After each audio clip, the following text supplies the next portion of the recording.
Hi everyone, welcome back to the channel. So, you already know what this video is about based off of the title. And I have spent a while looking at all the books that I've read. So, all in all, I read 125 books in 2023. And even though I had quite a few 5 stars, those are not necessarily the ones that I would say are my top picks for 2023. So, let's go over what I would pick as my top 23 books of 2023.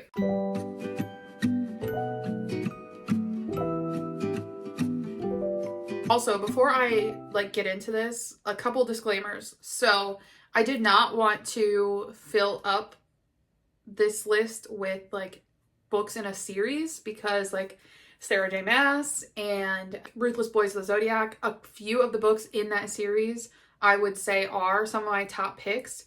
But I feel like that doesn't really count because it's in the same series, you know? But that'll kind of make sense as we get into this. The other thing is, like I mentioned, not all of these are going to be 5-star reads for me. So don't come at me and tell me, oh my God, you only rated that a 4-star. Why are you saying that's your top pick when you have more 5 stars? It's because these are the books that I feel like defined my 2023 overall in reading, and they're the ones that have stuck with me, that I keep thinking about, that I can still really remember what happened in the books and made an impact. And the other thing with this is I'm not rating them, they're not going to be in any specific order. So something that's number 1 on this list isn't necessarily my favorite book of the entire year. Same thing with what's number 23. That doesn't necessarily mean that it was a top pick, but at the bottom of the list, you know? Okay, so kicking this off, number 1 is Viola Davis's memoir, and that was Finding Me. First of all, it told me so much about the behind the scenes of acting, and I had no idea all of that stuff went into it. And just the fact that she went through so much as a kid and then growing up and still facing so much whenever she was an adult, she's amazing. That's all I can say. If you haven't read that, I would definitely recommend it. I actually listened to it, and she narrates it the whole time if you get the audiobook, and I would definitely recommend that. That was such a good book. The next one is Kingdom of the Wicked. So I rated all 3 of the books in the trilogy 5 stars, and this is one of those where it's a series, and I don't necessarily want to use up 3 books within my top 23 picks. So I'm using this as one book, Kingdom of the Wicked by Carrie Maniscalco. I have talked about this book before, this entire trilogy, honestly, and I just can't get enough of it. I have let, I think, 2 people borrow it now, just because I want more people to read it. And I know it blew up this year, but it just can't get enough hype. I'm obsessed with just the whole world that is happening. I need more. I need more of everything. So that's why I've mentioned I want to read the 4th book, The Throne of the Fallen. I just need it. I need more. I need more of these characters. Basically, in this series, it starts off as these 2 sisters are witches. They come from a long family of witches, and they're secretly living among humans. But then one of the sisters is brutally murdered, and the other sister takes it upon herself to figure out what the hell happened and who did it. So it kind of goes from there. It involves the Princess of the Underworld, the 7 sins. It's so good. It is spicy. It's not, I don't remember it being super spicy, but it definitely is spicy. So keep that in mind. But I loved this series. Okay, going into number 3. I'm not about to get out the full 8 books of this series because I already have enough on my desk right now as it is and in my office. But this series is my all-time favorite series I have ever read. I have read a lot of books.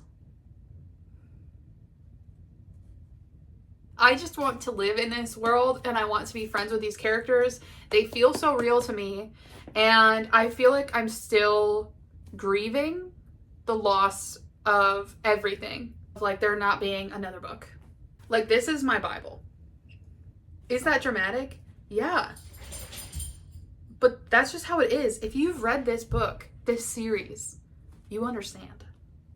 And you know that that's not actually dramatic. I cannot say enough about this book. The thing is, it's hard for me to talk about the beginning of it because there's so much that happens that everything blurs together. And I can't remember. I never want to spoil anything for you guys. So here's my very brief introduction to this series, which technically I would not read Throne of Glass first. I would read The Assassin's Blade first because it takes place before the series, and it just like makes so much more sense whenever you start with that book first into like what's going on with everything else. Now, what is this series about? What is it not about? So basically, Selena Sardathian, she is an assassin. She's been in prison, and she has been basically summoned to the king to compete in this competition, this like set of trials, in order to pick the next king's assassin. So basically, she's trying to like win her freedom. There is so much more that goes into it than that. So buckle up if you decide to read this. I cannot say enough good words about this series. Please read it. Moving on. Haunting and Hunting Adeline by H.D. Carlton. I'm like having them both be number 4. This was like my first dark romance books. This was very, very spicy. This second book will wreck you.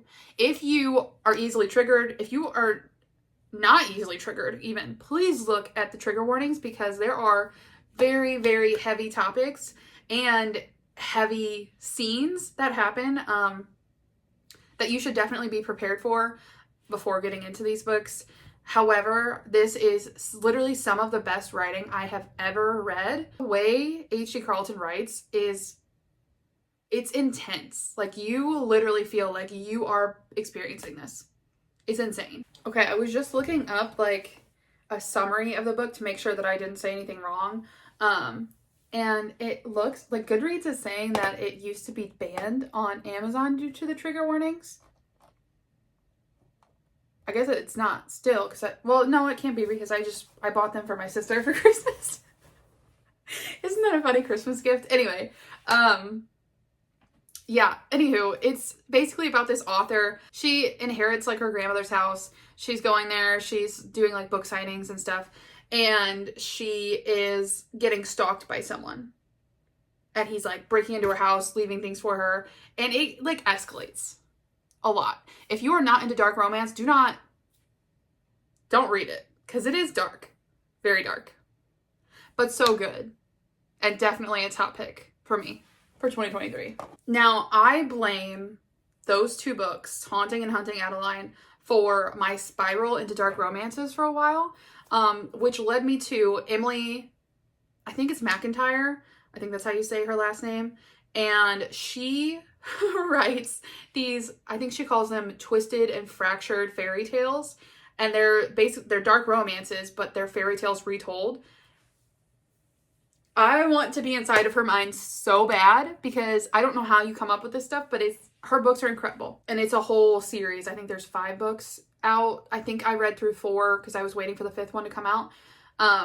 There was, I believe one of the books I really did not like, but the other ones were amazing. My favorite one, the one that I'm adding into as my top pick, is Wretched. It was just so interesting. So the Wretched book was basically the retelling of Wizard of Oz, and it's just so funny because it's not like a retelling like you think at all. Like this one centers around like this girl that's a part of basically like a drug lord family, like a gang situation, and the love interest is part of the DEA. Like, so he's like basically tasked with bringing down the family and figuring out like where all the drugs are coming from. It is so interesting, so dark, but this is my absolute favorite of the entire series. Would definitely recommend her books. She's just such a great writer. Like I could never think of any of this stuff. Next up is The Final Offer by Lauren Asher. This is the 3rd book in the Dreamland Billionaire series. I was obsessed with this series, but this book especially still haunts me. But in a good way. Like I think about it all the time. I love Cal, and just the way the main male character evolved in this book was so good. It was so good. Like you were rooting for him the entire time, but it felt so real. because a lot of it has to deal with addiction, an alcohol addiction. But it was just so good the way that she portrayed the addiction and how he dealt with it, how everyone around him was impacted as well. This also was a second chance romance, and normally that's not like my favorite trope. Sometimes, I would say a lot of times authors don't do that trope very well. It just doesn't like make a whole lot of sense, especially because I'm a person that's like, you get one chance and you're done. But the way this story is told is just so sweet in the end. Single mom trope as well. It's just so cute. Ah, I love that book. The next book, this is number 7, is The Serpent and the Wings of Night. This is Carissa Broadbent. This is a series that I want to continue in 2024. It was about vampires, but with a mix of like Hunger Games, kind of.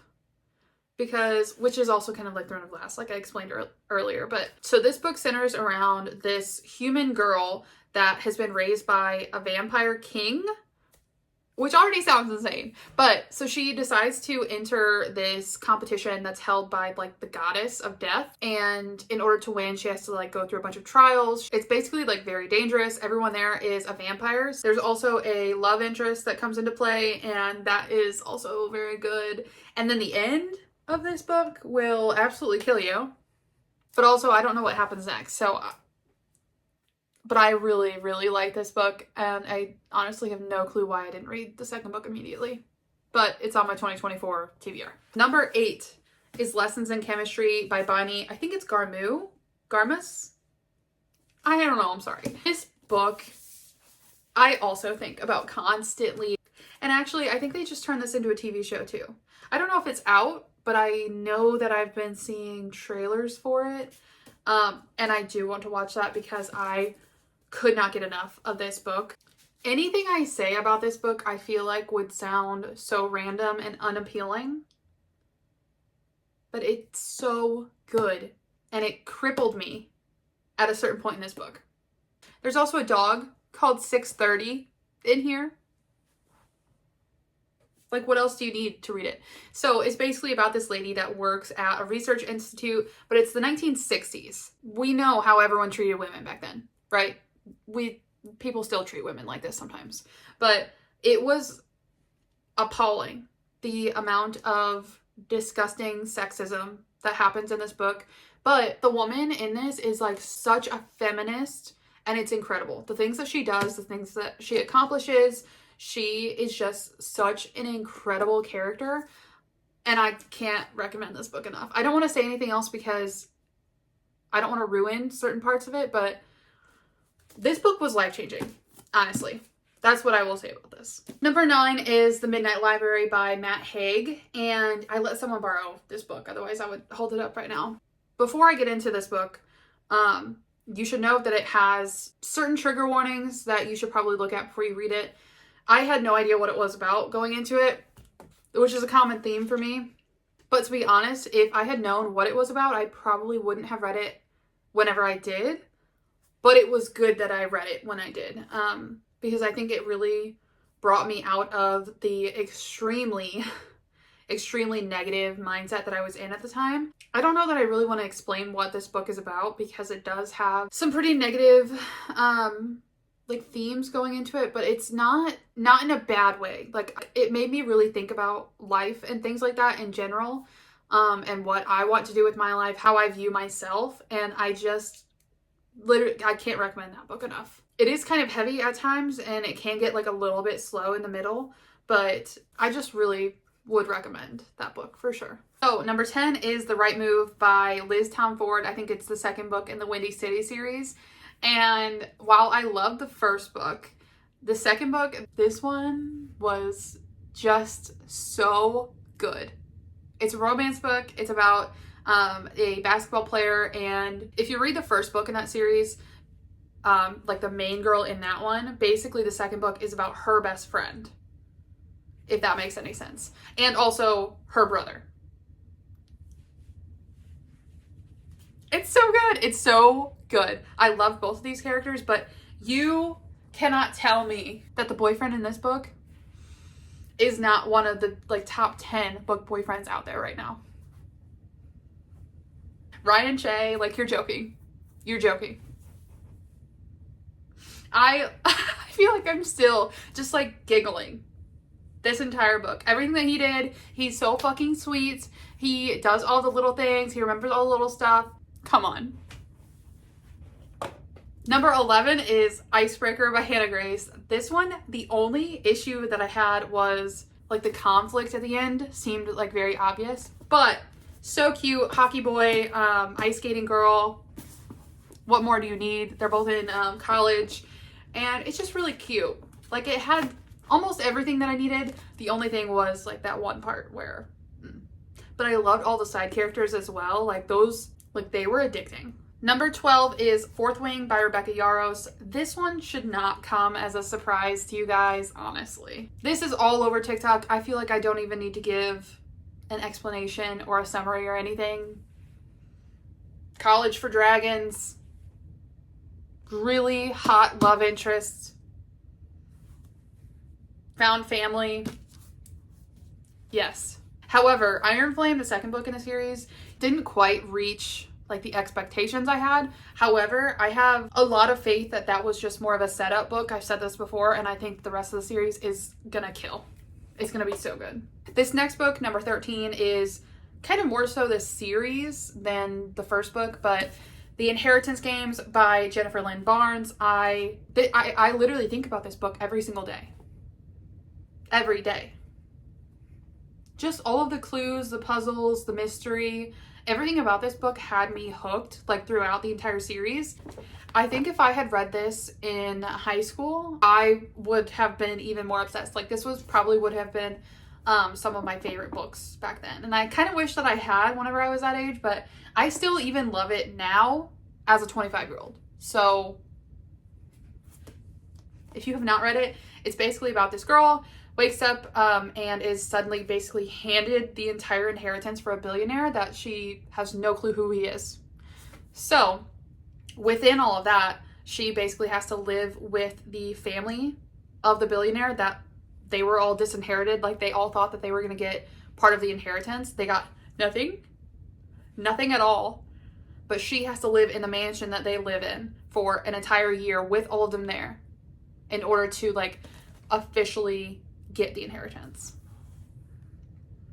And throughout all of that time, she's basically like trying to figure out all these puzzles and clues that the billionaire has left behind, and dealing with the grandsons of the billionaire. It's good. Very good. Number 14 also should not be very surprising to you guys because I cannot stop talking about this book. Practice Makes Perfect by Sarah Adams. This book is like crack. I don't know what it is. I can't get enough of it. Can't get enough of the characters, the small town romance. I don't know if I will ever catch a high as good as what this book gave me. And it's not even spicy. I know. The next book I read on my Kindle, so it's The Reunion by Megan Quinn. Megan Quinn, to be honest, is very hit or miss for me. Usually I will either hate the book or I am absolutely obsessed with it. This one, The Reunion, was one that I was very much obsessed with. So this one is about these 3 siblings that have been basically tasked with like putting together a 50th wedding anniversary for their parents, and they all have to like fly in, drive in, whatever, to their hometown in order to put all of this on. So they all have to like work together and put aside their differences because they do fight a lot. They've got some issues that have happened in the past, and they're also dealing with love interests. It's so good. Oh, it was so cute. I love the ending. It just felt like everything all came together. So this one is more so a series. Again, this was The Ruthless Boys of the Zodiac by Caroline Peckham and I think it's Susan Valenti. So this is kind of like an offshoot of the Zodiac Academy, and it did take me a while to get through just because like the books themselves are really long, and I feel like this is the same issue I'm going to come into whenever I decide I want to get into the Zodiac Academy books, because for some reason these sisters, these 2 authors, whenever they write, it's long. It's a long book, but there's so much like juicy things in it. This series anyway, it starts with Dark Fae. That's the first book in the series, and yes, it was a little slow at some points, but just overall, like the fact that they created this entire universe that has all of these different like magical beings in it and different like species is incredible to me. Also, this book, This entire series right there. Very, very, very spicy. Very spicy. Okay? But also magical beings, which is interesting. So just keep that in mind. Very good, very spicy. Another like romance book, Hookline and Sinker by Tessa Bailey. I also really enjoyed It Happened One Summer, which I think is like it's kind of a duology, but you know, they're kind of both standalones as well. It's based off of these two sisters. But I was obsessed with Hookline and Sinker. I thought it was adorable. I loved everything that happened. It's another like small coastal town. It's basically like a fishing town, and that's kind of all there is to it. So in this, basically, the main male character is like a king crab fisherman, so he has to like go away and fish for like weeks at a time. And then the main female character is one of the sisters, and she like works on a production crew, and she has like convinced her producer that they should film at this little coastal town that Fox, the main male character, is at, along with her sister. So I just thought this one was really adorable. I loved both of them together. I felt like they had so much chemistry, even though it takes a while for them to like actually get together and anything to really happen. I just thought that this love story was just adorable. It just is such like a cute, fun summary read. Number 18 is False Witness by Karen Slaughter. So I feel like the only author I have come across that I've genuinely enjoyed for a thriller mystery type of vibe is Karen Slaughter's books. Because I also, on this list is Pretty Girls by Karen Slaughter, which is right here. Just honest, like the writing, her writing style is just so interesting. Like the way nothing could be happening, but it still feels so interesting. The way she writes, it's just, I don't know. I've never found that before in this sort of genre. Like usually I can't stand it. Like I just get so bored reading those types of books. But everything in this book and everything in Pretty Girls had me hooked. Also, so fucked up. There's so much shit that goes on, but I never really knew where the hell the book was gonna go, and I was just like along for the ride, like having such a good time. Those books are so good. So we'll count those as number 18 and 19. Number 20 is Light Lark by Alex Astor. This is one of those books that like took TikTok by storm. So you probably have heard of this book before. Her second book just came out, Nightbane. And I haven't gotten to that one yet, but I did very much enjoy myself with Light Lark. It's basically about this island that comes once every 100 years. It's kind of like a trial situation where like the 6 realms put together, like they send their 6 leaders to the island in order to figure out how to break their deadly curses that each realm has. And it's just like so good. I think I need to reread this in order to read the second book, because I feel like there's a lot of detail in this book that I kind of missed the first go around, because it's kind of like there's so many things going on with each character that I feel like I missed quite a bit, but it was so good. Number 21, which is also technically a series that I would rate as a top pick, is Slathbog's Gold. This is the first book. The entire series is called Adventurers Wanted by M.L. Foreman. This is, I think I got into this in one of the videos about how upset I am that there's not more to this. And that's because the author has since passed away since creating the 5 books that are in the series already. And that just makes me so sad. This is one of those series that the writing itself is not great. Okay. So I feel like this is more a top pick, very much so for me. It might not be like a top pick for a lot of other people, honestly, because it really just isn't written that well as far as like the dialogue goes, and some things that are kind of just missing from the series. However, it's so nostalgic for me because this is one of those books and the series that I kept going back to every year or two whenever I was growing up. And I just feel like it made such an impact on me, especially as far as fantasy goes. So there's something about the series that just has a way to my heart. I honestly could not explain it to you. It just is. It's basically about this band of adventurers that go out and try to tackle an adventure, and like there's an end goal to it. There's goblins and elves and dragons, all kinds of other like magical things, wizards, all that sort of stuff. It's just very interesting, and It is a little bit younger in YA, but I just still. Number 22 is A Good Girl. Number 22 is A Good Girl's Guide to Murder by Holly Jackson. This is one of those I wish I had read when I was in high school too, because I feel like this would have really stuck with me. I just love like clues and puzzles. I mean, you saw how I acted with the inheritance games. And I just feel like also the way this was written was just so interesting. So it's about a girl in high school that it's like her senior project. I don't know how to explain this without like getting in YouTube jail. I don't know if that's a thing. I don't know if this will, but it's about this girl that is trying to learn more and unearth more. She's doing the senior project about this guy that himself after his girlfriend in her hometown, and she knew the family, like everything is like kind of tied together. It's very interesting as she goes through and like interviews different people. She's talking about it with her friends. She's learning more about what actually happened. It's just so good. And the last book of my top 23 picks for 2023 is The Measure by Nikki Erlich. I have talked about this before. It's mind-blowing. I literally brought up the like whole point of this book to my family at Thanksgiving so that I could debate it with them. Like, that's how much of an impact this book had on me. It just makes you think about people, about life, about the world, about like what people would do in certain circumstances. It's just one of those books that like worms its way into your head when you don't even realize that it's doing it. Here's what happens. Everyone in the world wakes up one day to a box on their doorstep for themselves that has their name on it. And whenever you open up the box, inside is just a piece of string. Like, that's all there is inside, until it comes out that the piece of string that you opened is exactly how long your life is going to be. So it raises all these questions, like, would you open your box and find out how long you're going to live? Would you want to date someone if you knew that their string was short? How would you treat people knowing that they're going to die next year? Would you elect people if they had a short string? Every time I talk about this, every time, it blows my mind and makes me think about so many things. Anyway, that is my overall 23 picks for 2023. I hope you enjoyed this. I don't know. I know some of these are probably hit or miss for you guys.